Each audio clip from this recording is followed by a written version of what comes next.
இன்றைக்கி வீடியோவில் பாலாக்கீரை தொக்கு செய்வது எப்படின்னு பார்க்கலாம். அதுக்கு ஒரு கட்டு பாலாக்கீரை எடுத்துருக்கிறேன்.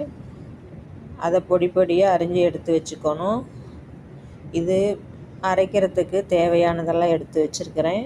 இது மிக்ஸி ஜாரில் எல்லாம் கட் பண்ணி அரைச்சி எடுத்துக்கலாம்.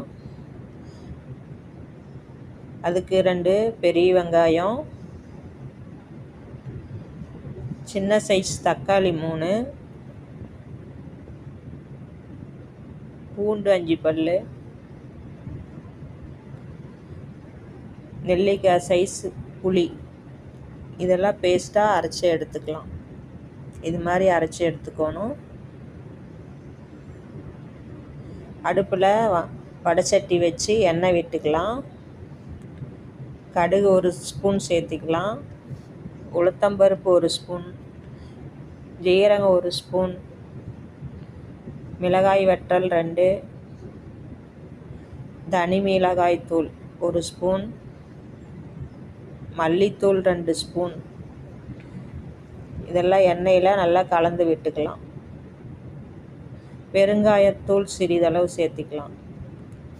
அரைச்சி வச்ச பேஸ்ட்டை அதில் ஊற்றி நல்லா கலந்து விட்டுக்கலாம்.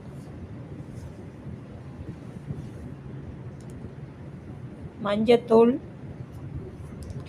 உப்பு தேவையான அளவு சேர்த்து நல்லா கலந்து விட்டுக்கிட்டு நறுக்கி வச்சுருக்கிற பாலாக்கீரை 1 கப் சேர்த்துக்கலாம். இது நல்லா வதங்கி விடணும். அடுப்பை சிம்மில் வச்சு இது மாதிரி வதங்க வரைக்கும் கிளறி விட்டுக்கிட்டே இருக்கணும். இப்போ சுவையான பாலாக்கீரை தொக்கு ரெடி ஆயிடுச்சு.